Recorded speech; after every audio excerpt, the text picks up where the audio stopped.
अरे बच्चों, स्वागत है आप लोग का हमारे चैनल एसजी ड्रीम स्टडी पर। बच्चों, आज हम आपके लिए लाए हैं कक्षा 10वीं सामाजिक विज्ञान के जो आपका 2025 बोर्ड होने वाला है उसके लिए कुछ 20 से 25 महत्वपूर्ण बहुविकल्पी प्रश्न। उससे पहले आप लोगों को करना क्या है, चैनल को सब्सक्राइब करना है, वीडियो को लाइक करना है और वीडियो को अपने दोस्तों के साथ ज़्यादा से ज़्यादा शेयर करने वाला है।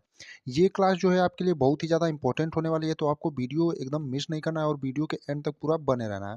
और आप लोगों को चैनल को तो सब्सक्राइब करना है और वीडियो को लाइक करना है। और अब आइए चलते हैं सीधे अपने प्रश्नों पर। उससे पहले आपको बता दें कि जो आपका यूपी बोर्ड एग्जाम या अन्य किसी बोर्ड की आप एग्जाम की तैयारी करते हैं, तो आपका जो 2025 का बोर्ड होने वाला है उसके लिए जो आपके बहुविकल्पी प्रश्न हैं ये पूरे किताब से हमने लिखे हैं और ये आपके लिए बहुत ही महत्वपूर्ण है और लगभग हर बार रिपीटेटेड रहे हैं।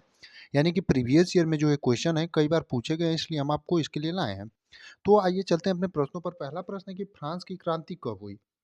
यानी जो फ्रांस की क्रांति हुई वो कब हुई, 1789 ईस्वी या 1787 ईस्वी, 1788 ईस्वी या 1790 ईस्वी। तो जो आपका फ्रांस की क्रांति है वो कब हुई, तो आपका 1789 ईस्वी, यानी कि ऑप्शन नंबर पहला जो है वो आपका सही होगा। यानी फ्रांस की जो क्रांति आपका कब हुई थी, 1789 ईस्वी में। दूसरा क्वेश्चन है, राष्ट्रवाद का प्रारंभ किस देश से हुआ। यानी कि इसी चैप्टर से ये भी क्वेश्चन है कि राष्ट्रवाद का प्रारंभ किस देश से हुआ, तो आपका इटली से हुआ, इंग्लैंड से हुआ, जर्मनी से हुआ या फिर फ्रांस से हुआ। तो आपका राष्ट्रवाद का जो प्रारंभ है वो किस देश से हुआ था, तो आपका फ्रांस से हुआ था। यानी आपका जो सही उत्तर होगा ऑप्शन नंबर डी होगा। यानी कि राष्ट्रवाद का जो प्रारंभ है आपका किस देश से हुआ, तो फ्रांस से। अगला यानी कि तीसरे नंबर का प्रश्न है, चौरी चौरा कांड किस वर्ष घटित हुआ। यानी जो चौरी चौरा का कांड है जहां पर एक पुलिस स्टेशन में आग लगा दी गई थी और बहुत सारे जो है पुलिसकर्मी उसमें जलकर मर गए थे, वही आपका चौरी चौरा का कांड है।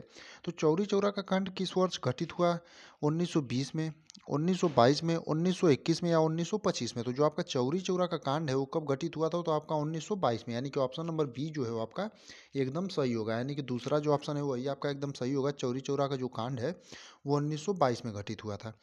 अगला क्वेश्चन है, भारत छोड़ो आंदोलन किसने प्रारंभ किया था। ये एकदम इजी क्वेश्चन है और आपके लिए बहुत ही महत्वपूर्ण क्वेश्चन है। इसमें जितने क्वेश्चन हम बताएंगे सब महत्वपूर्ण है और आपके यूपी बोर्ड एग्जाम 2025 के दृष्टिकोण से एकदम अति महत्वपूर्ण है। आपको किसी को छोड़ना नहीं है, सबको एकदम अच्छे से लिख करके तैयार कर जाना है।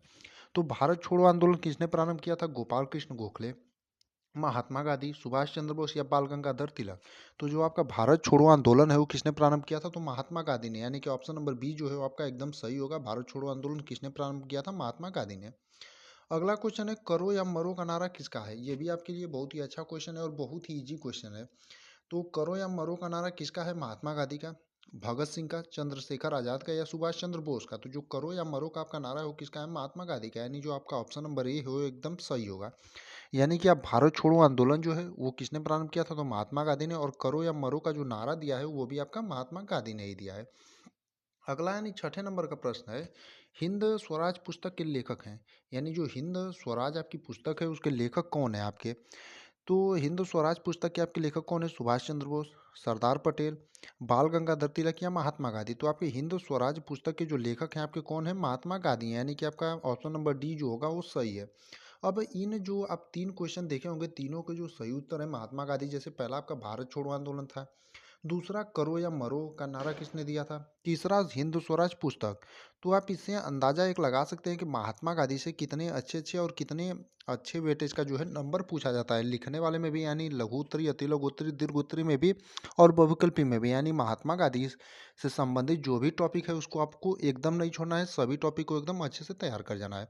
अब चौथा क्वेश्चन भी आप देख सकते हैं महात्मा गांधी से ही संबंधित है कि महात्मा गांधी दक्षिण अफ्रीका से वापस कब लौटे। यानी जो महात्मा गांधी हैं वो दक्षिण अफ्रीका से भारत कब लौटे, ये क्वेश्चन है। तो आपका 1914 में, 1915 में, 1919 में या 1918 में। तो महात्मा गांधी दक्षिण अफ्रीका से भारत वापस कब लौटे, तो आपका 1915 में। यानी कि जो आपका ऑप्शन नंबर बी है वो एकदम सही होगा। अगला क्वेश्चन है, वंदे मातरम गीत किसके द्वारा लिखा गया। यानी जो वंदे मातरम का गीत है वो किसके द्वारा लिखा गया था। तो वंदे मातरम का जो आपका गीत है वो किसके द्वारा लिखा गया था, रविन्द्रनाथ टैगोर द्वारा, महात्मा गांधी द्वारा, बंकिम चंद्र चट्टोपाध्याय द्वारा, अवनींद्र दास टैगोर द्वारा। तो आपका जो वंदे मातरम गीत है किसके द्वारा लिखा गया था, बंकिम चंद्र चट्टोपाध्याय द्वारा। यानी ऑप्शन नंबर आपका जो सी है, ऑप्शन नंबर सी वो एकदम सही होगा। यानी वंदे मातरम जो गीत है वो किसके द्वारा लिखा गया है, तो बंकिम चंद्र चट्टोपाध्याय द्वारा। अगला यानी कि 9वें नंबर का आपका प्रश्न है कि संयुक्त राष्ट्र संघ का मुख्यालय कहाँ पर स्थित है, यानी जो संयुक्त राष्ट्र संघ है उसका मुख्यालय कहाँ पर स्थित है। तो आपका वाशिंगटन में है, जिनेवा में है, न्यूयॉर्क में है या फिर ऑस्ट्रिया में, यानी कि संयुक्त राष्ट्र संघ का मुख्यालय आपका कहाँ पर स्थित है। तो आपका न्यूयॉर्क में स्थित है, यानी कि ऑप्शन नंबर सी जो है आपका एकदम सही होगा। अगला यानी 10वां प्रश्न है, संयुक्त राष्ट्र संघ की स्थापना कब हुई, यानी जो संयुक्त राष्ट्र संघ है उसकी स्थापना कब हुई। 1947 में, 1942 में, 1945 में या 1920 में। तो जो आपका संयुक्त राष्ट्र संघ है उसकी स्थापना कब हुई। तो आप देख सकते हैं 1945 में, यानी जो आपका संयुक्त राष्ट्र संघ है उसकी स्थापना कब हुई थी। तो 1945 में, यानी आपका ऑप्शन नंबर सी जो है एकदम सही होगा। अब बात करते हैं अपने अगले यानी कि 11वें प्रश्न की, प्रथम विश्व युद्ध प्रारंभ हुआ है, यानी जो प्रथम विश्व युद्ध था वो कब प्रारंभ हुआ था। 1919 में, 1942 में, 1939 में या फिर 1914 में। तो आपका जो प्रथम विश्व युद्ध है कब प्रारंभ हुआ था। तो 1914 में, यानी कि जो आपका ऑप्शन नंबर डी है एकदम सही होगा। यानी कि जो प्रथम विश्व युद्ध है कब प्रारंभ हुआ था। तो आपका 1914 में। अगला यानी कि 12वें नंबर का प्रश्न है कि महामंदी का प्रारंभ किस वर्ष हुआ, यानी जो महामंदी है उसका प्रारंभ किस वर्ष हुआ आपका। 1924 में, 1929 में, 1934 में या फिर 1919 में। तो महामंदी का प्रारंभ आपका किस वर्ष हुआ था। तो 1929 में, यानी कि ऑप्शन नंबर बी जो है आपका एकदम सही होगा। अगला प्रश्न है कि भूमि एक डैश संसाधन है, यानी भूमि जो है किस प्रकार का संसाधन है। प्राकृतिक है, मानव निर्मित है, सौर ऊर्जा से निर्मित है या एनओटी का मतलब इनमें से कोई नहीं। तो भूमि आपका आपको सबको पता होना चाहिए कौन सा संसाधन है आपका। प्राकृतिक संसाधन, यानी कि जो आपका पहला ऑप्शन है ए नंबर का वो एकदम सही होगा। अगला यानी 14वें नंबर का प्रश्न है, निम्नलिखित में से मिट्टी का प्रकार नहीं है। तो आपका इनमें से कौन सा जो है निम्न में से कि मिट्टी का प्रकार नहीं है। तो आपको पता होगा काली जो है मिट्टी पाई जाती है, पीली भी मिट्टी होती है और लेटेराइट भी मृदा होती है, और सीमेंट जो है ये आपका मिट्टी का प्रकार नहीं है, यानी कि ऑप्शन नंबर डी एकदम सही होगा। आप एकदम आसानी से पहचान लेंगे कि जो सीमेंट होता है वो मिट्टी का प्रकार नहीं होता है। आप लोगों को एक बार फिर से बताना चाहेंगे, इसमें जो भी क्वेश्चन जितने भी बहुविकल्पी प्रश्न हम बताएंगे आपके बोर्ड एग्जाम के महत्व से बहुत ही इंपॉर्टेंट होने वाले हैं। तो आप लोग इनको एकदम छोड़िएगा मत, अच्छे से लेकर के एकदम तैयार कर जाइएगा। अगला क्वेश्चन है, पर्वतों पर मृदा अपरदन का साधन है, यानी जो पर्वत हैं उस पर मृदा अपरदन का साधन है। तो आपका पवन है, जल है, हिमनद है या पशुचारण है। तो पर्वतों पर जो मृदा अपरदन का साधन है आपका हिमनद है, यानी कि ऑप्शन नंबर सी जो है आपका एकदम सही होगा। अगला यानी कि 16वें नंबर का प्रश्न है, निम्नलिखित में से किस राज्य में सीढ़ीदार खेती की जाती है, यानी इनमें से किस राज्य में, निम्नलिखित में से किस राज्य में जो है सीढ़ीदार खेती की जाती है आपका। पंजाब में, उत्तर प्रदेश में, हरियाणा में या फिर उत्तराखंड में। तो निम्नलिखित में से किस राज्य में सीढ़ीदार खेती की जाती है। तो आपका उत्तराखंड में, यानी कि ऑप्शन नंबर डी जो है आपका एकदम सही होगा। अगला यानी 17वें नंबर का प्रश्न है, निम्न में से कौन सा संसाधन पुनः चक्रीय है, यानी निम्न में से कौन सा आपका संसाधन है जो पुनः चक्रीय है आपका। पशुधन, पवन ऊर्जा, लोहा और ज्वारीय ऊर्जा।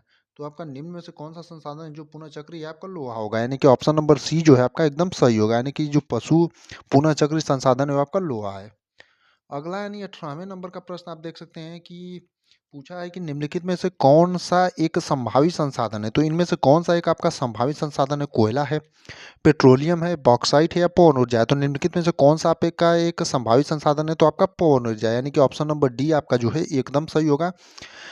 अगला क्वेश्चन है, चिपको आंदोलन संबंधित है, यानी जो चिपको आंदोलन है वो किससे संबंधित है। तो चिपको आंदोलन जो है आपका वो किससे संबंधित है। वन संरक्षण से, वायु संरक्षण से, जल संरक्षण से या मृदा संरक्षण से। तो आपका जो चिपको आंदोलन है वो वन संरक्षण से संबंधित, यानी कि ऑप्शन नंबर ए जो है आपका एकदम सही होगा। चिपको आंदोलन का जो संबंध है वो वन संरक्षण से, यानी अगर आपसे पूछे कि चिपको आंदोलन का संबंध किससे है या फिर चिपको आंदोलन किससे संबंधित है, तो वन संरक्षण से। 20वां और अंतिम प्रश्न, 20 प्रश्न ही हम आपके लिए लाए थे और एकदम मोस्ट इंपॉर्टेंट क्वेश्चन इनको कहिए या बहुत ही महत्वपूर्ण क्वेश्चन कहिए, एक ही बात है। आपका जो है यूपी बोर्ड एग्जाम के लिए अति महत्वपूर्ण प्रश्न है, तो इन्हें आप लोग एकदम अच्छे से नोट करिए और तैयार कर जाइए। हम उम्मीद करते हैं आप लोग नोट भी करेंगे और पूरा एकदम अच्छे से तैयार कर जाएंगे। सुंदरवन राष्ट्रीय पार्क किस राज्य में स्थित है। तो आपका सुंदरवन राष्ट्रीय पार्क किस राज्य में स्थित है। असम में, उड़ीसा में, मध्य प्रदेश में या पश्चिम बंगाल में। तो जो आपका सुंदरवन राष्ट्रीय पार्क है वो किस राज्य में स्थित है। पश्चिम बंगाल में, यानी कि ऑप्शन नंबर डी जो है वो आपका एकदम सही होगा, यानी कि सुंदरवन राष्ट्रीय पार्क जो है वो किस राज्य में स्थित है। तो पश्चिम बंगाल में। बाकी इतने ही क्वेश्चन हम आपके लाए थे, इनको आप एकदम अच्छे से तैयार कर जाइएगा।